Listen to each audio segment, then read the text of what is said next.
muçulmanos não estavam sabendo que estavam ajudando o cumprimento da profecia bíblica. Porque justamente por isso que o portão até agora não foi reaberto pelos judeus. E nem vai ser reaberto, porque pelo que a Bíblia diz, vai só a primeira pessoa para passar por aquele portão vai ser o Senhor. Aleluia. E a Bíblia fala que quando Jesus voltar, vocês lembram onde nós descemos do ônibus, lá em cima do Monte das Oliveiras? Vai ser lá que Jesus vai voltar, em cima do Monte das Oliveiras. Quando ele voltar em cima do Monte das Oliveiras, o monte vai rachar no meio. E ele vem andando triunfantemente, descendo aqui, lembra que os mortos ressuscitarão, né? E ele descerá e vai entrar em Jerusalém por aquele portão. Então é um momento assim muito forte, é um local super profético. E a Bíblia fala que Jesus vai reinar de Jerusalém por 1000 anos. Por 1000 anos, e por 1000 anos toda a terra terá paz.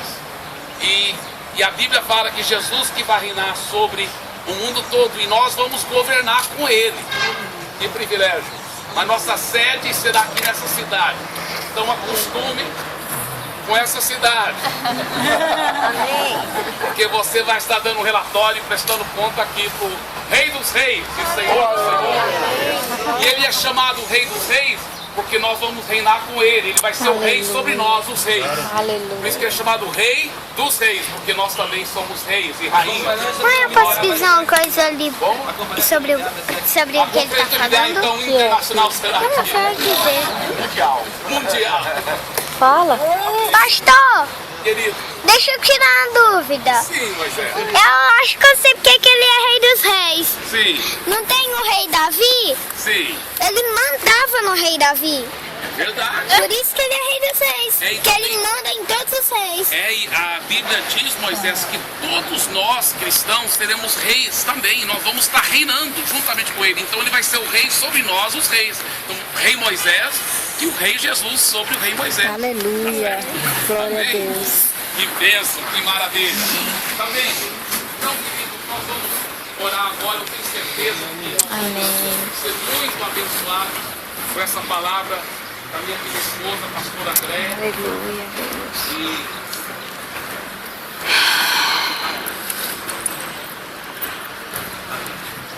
amém. Então,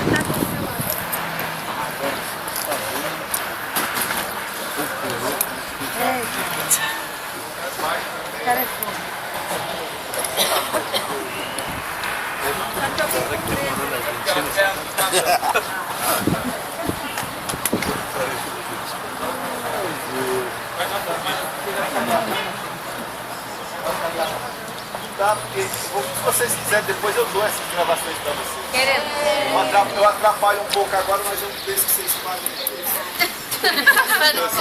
Só me avisar, viu? Só para não ficar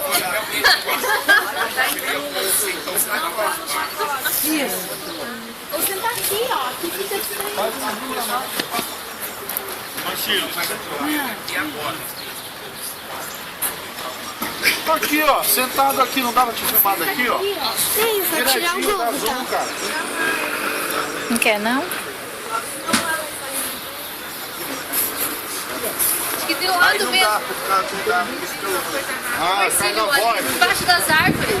Tá melhor agora? Não, fui estar na pastora. Tá bom agora? Tá bom, tá bom.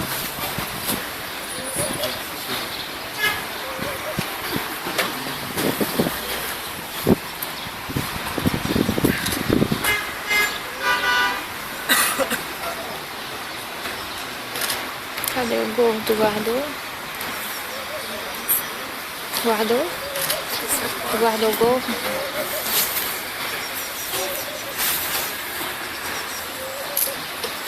Ele só vai se abrir o portão dourado quando o rei dos reis voltar, né? Uhum.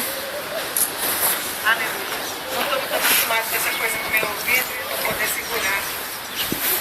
Então eu vou falar assim. Amém. Eu vou pedir o Wayne para nós lermos essa passagem, né? Esse jardim tão precioso, jardim do Getsemane, né?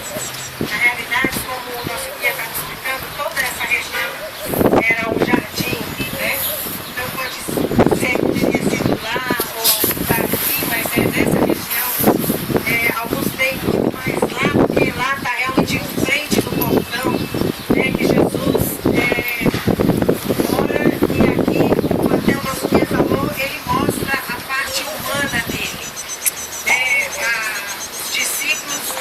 três discípulos que testemunharam a transfiguração são os mesmos três discípulos que veem o lado humano de Jesus agonizando e chorando e até suando gotas de sangue, né? Então nós vamos ler essa passagem.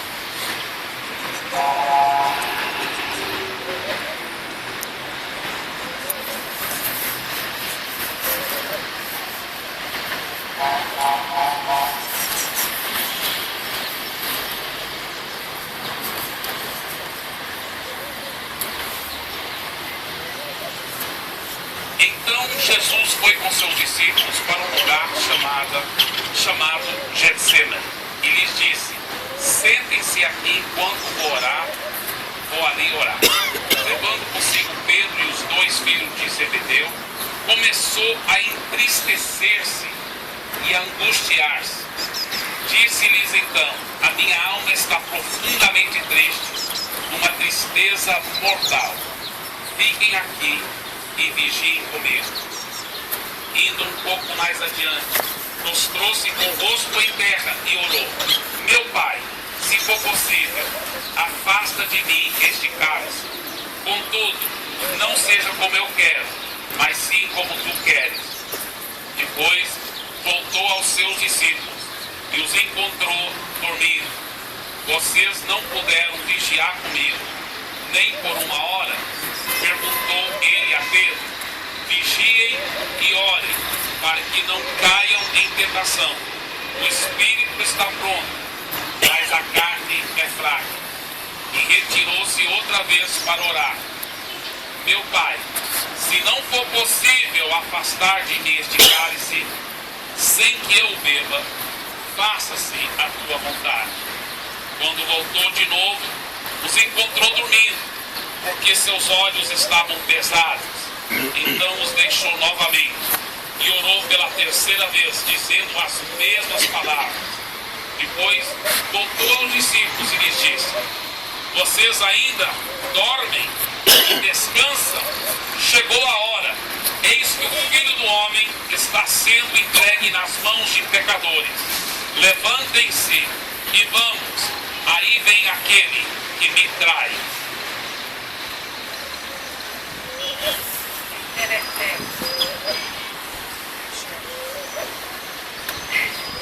É interessante, né, que nesse momento tão difícil da vida de Jesus, nessa luta, nessa agonia tão grande, eu acho muito interessante que ele, sendo Senhor dos senhores, Rei dos reis, Criador dos céus e da terra, mas ainda nesse momento, ele nos ensina algo acerca da natureza terrena dele. E a natureza terrena dele nós vemos no versículo 36, que Jesus ele vem àquele jardim e ele tinha muitos discípulos com ele. Mas ele pede para 3 discípulos mais chegados acompanhar ele nessa luta que ele iria passar. Para mim isso faz uma ligação muito forte conosco hoje em dia. Né? A igreja, como o corpo de Cristo, tem muitas pessoas, mas tem pessoas que são mais chegadas a nós. Quando nós temos o discipulador, ou o líder da célula, alguém que é mais chegado a nós, que nós podemos confiar nesses momentos de lutas. E quando nós vamos a esse jardim, que jardim do Getsemane, quer dizer, é o jardim onde é esmagado aquela oliveira, né, aquela oliva, a oliveira. Quando nós passamos por lutas onde nós vamos ser esmagados, nós temos que lembrar que nós não podemos entrar no jardim sozinhos. Nós temos que levar alguém para nos ajudar. E Jesus sabia disso. E ele confiou, não em um monte de gente, um monte de discípulos, mas 3 que acompanhavam ele muito mais de perto. Nós, quando nós passamos lutas, né, quando passamos nos nossos jardins, nós temos que lembrar de irmãos que estão muito próximos de nós, que podem nos ajudar em oração. E é interessante que aí no versículo 40, né? Ele, no versículo 38, ele leva os 3, só que assim como hoje em dia também, as pessoas nos decepcionam. Mesmo aquelas pessoas que a gente acha, não, essas 3 pessoas, elas vão estar comigo quando eu passar nas minhas maiores aflições. Mas assim como aconteceu com ele, muitas vezes acontece conosco. Às vezes, aquela pessoa que a gente pensou, essa pessoa vai nos ajudar, essa pessoa acaba dormindo. Verdade. Ela acaba dormindo. E Jesus volta, né, para ver aonde eles estavam, cadê o meu apoio? Aquelas pessoas queriam me apoiar, mas eles não estavam lá. Eles estavam dormindo. E qual foi a reação de Jesus? Ah, eu não aguento mais. Esse povo, a hora que eu mais precisei para contar com ele, eles não me ajudaram. Quando eu estava passando nesse momento de luta, essas 3 pessoas mais chegadas a mim, que eu pensei que iriam orar comigo, que eu pensei que iriam me ajudar, eles ficaram dormindo? Foi essa a atitude de Jesus? Não, né? Jesus expressa aquilo que estava no coração dele. Assim nós temos que fazer também com as pessoas. Quando nós ficamos desapontados com alguém, nós temos que expressar o que está no nosso coração. Olha meu irmão, olha meu discipulador, olha meu líder de célula. Eu não gostei dessa atitude, né? Eu estou expressando o meu coração. Jesus expressou aquilo que estava no coração dele. E mais uma vez, o que aconteceu? Eles dormiram de novo, né? E aí Jesus volta e continua orando. Continua orando. E Jesus volta para ver e eles estavam dormindo. Ah não, aí dessa vez Jesus não aguenta. É assim? Não, né? Não é assim. Jesus, no versículo 41, olha só.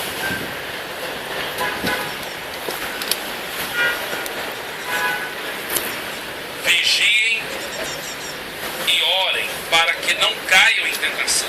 O espírito está pronto, mas a carne é fraca. Jesus entendeu a nossa natureza.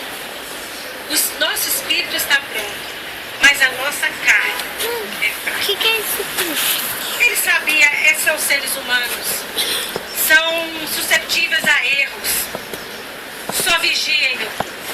Vigiem porque o espírito está pronto, mas a carne é fraca. E Jesus continuou orando. Jesus não desprezou aqueles 3. Jesus não ficou com raiva daqueles 3. Jesus não abandonou aqueles 3. Ele entendeu, olha, infelizmente, né, a carne, a humanidade vai pisar na bola. Mas ele nos aconselha a nós vigiarmos e orarmos, né? Buscarmos no Senhor a nossa fortaleza. E eu não posso vir nesse jardim sem lembrar de um outro jardim. Há muitos anos atrás, também existia um jardim.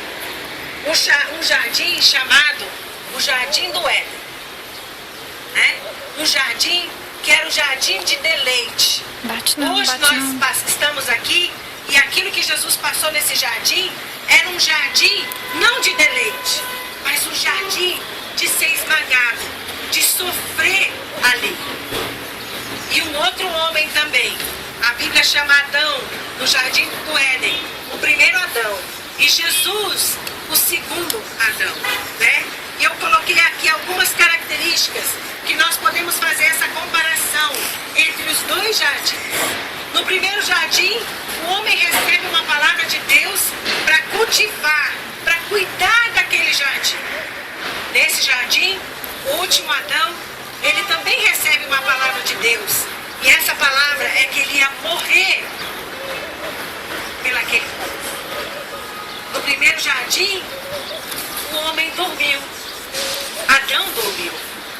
Nesse jardim, o último Adão passou a noite acordado, orando para não cair em tentação. No primeiro jardim, o homem ouve a voz da sua mulher.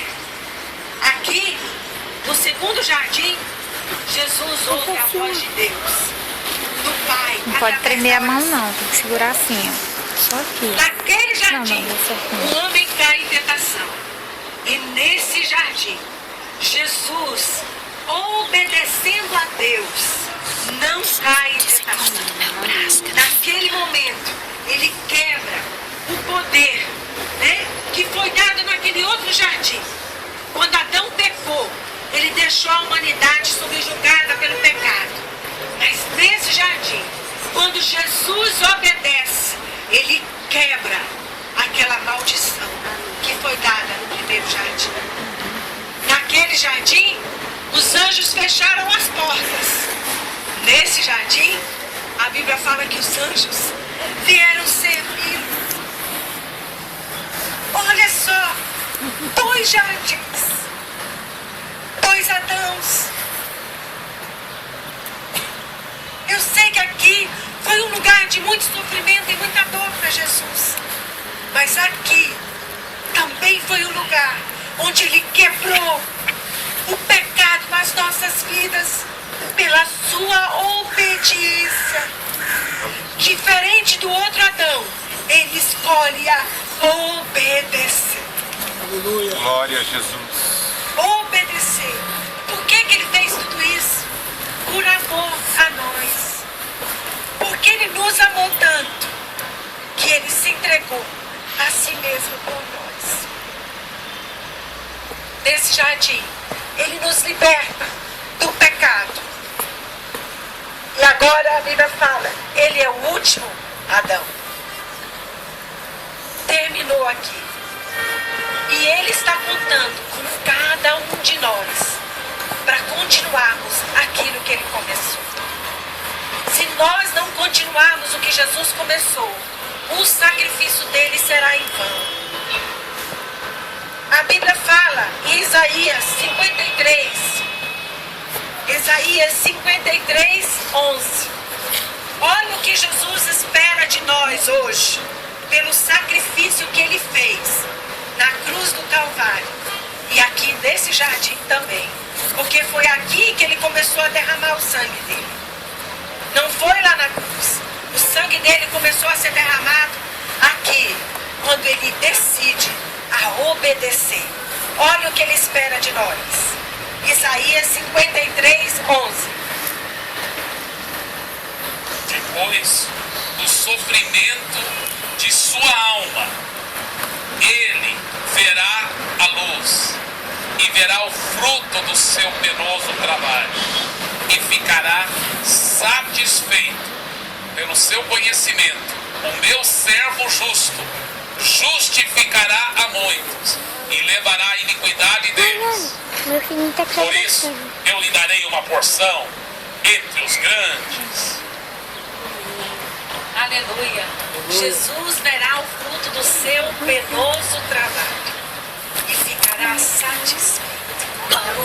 Existe uma historinha que ela pode ser que foi uma história verdadeira, mas não está na Bíblia.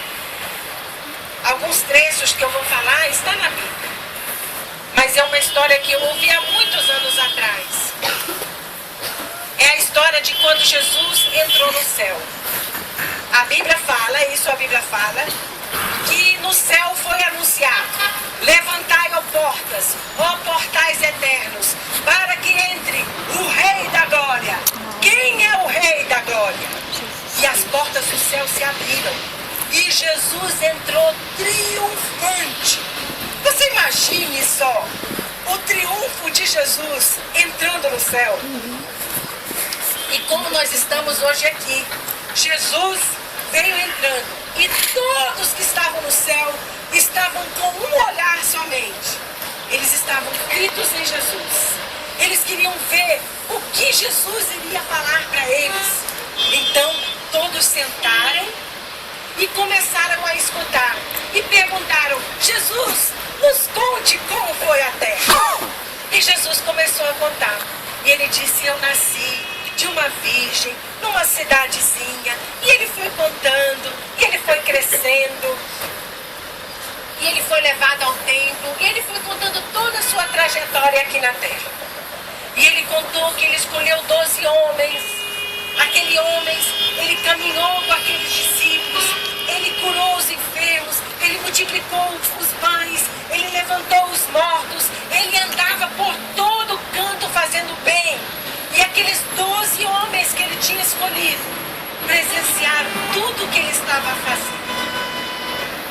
E os anjos ficaram maravilhados e falaram: continua, Jesus, nós queremos saber mais.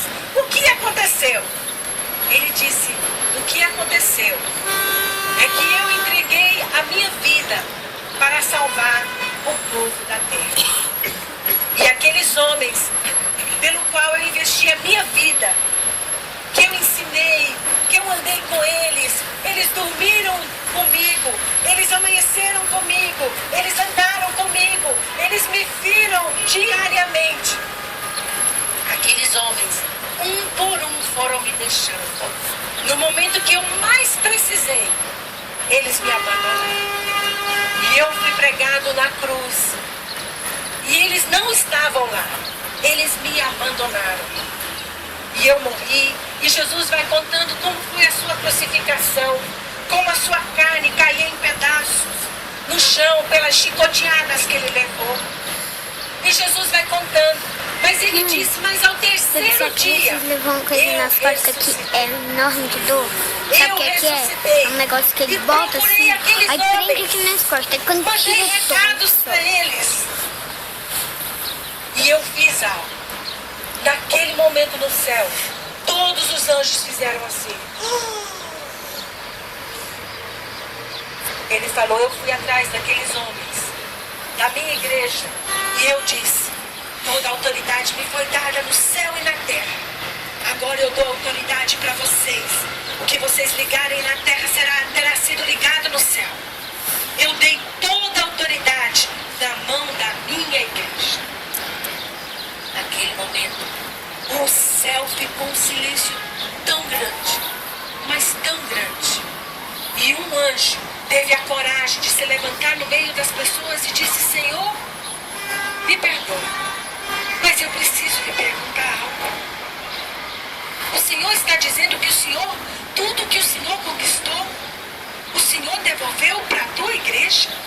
O Senhor entregou na mão daqueles homens que já falharam contigo uma vez, duas vezes?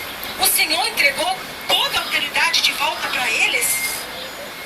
Jesus, sorrindo, disse: entreguei. O anjo se sentou, mas teve um outro que não aguentou. Ele falou: Jesus, com licença da palavra. Jesus, esse povo já falhou contigo. E se eles falharem novamente? Naquele dia o céu ficou bem em silêncio. Jesus falou: se eles falharem, eu não tenho outro plano. Mas eu sei que eles não vão falhar. Oh, glória a Jesus. Eu estou confiando na minha igreja. Aleluia. E eles não vão falhar. Aleluia.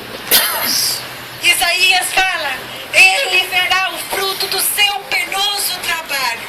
Amém. E se alegrará. Aleluia. Aleluia. Ele vai se alegrar. Nós temos uma grande responsabilidade diante de Deus. Nós não podemos falhar. Ele não tem plano B. Esse é o plano dele para nós. Ele nos confiou para vir com um reino diferente. Os judeus esperavam o Messias que viesse com espada. O nosso Messias veio com amor, com perdão, com compaixão. E nós não vamos falhar. Aleluia. Ele verá o fruto do seu penoso trabalho. Amém. E se alegrará. Amém. Glória a Deus. Jesus vai se alegrar Aleluia. com as nossas vidas, porque nós vamos refletir aquilo que ele morreu. Morreu para que as pessoas pudessem ter vida e vida com abundância.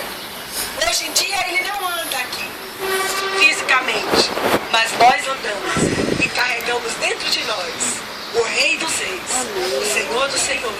Aleluia. Ele ainda anda, sim, em Jerusalém, através de nós, a sua igreja.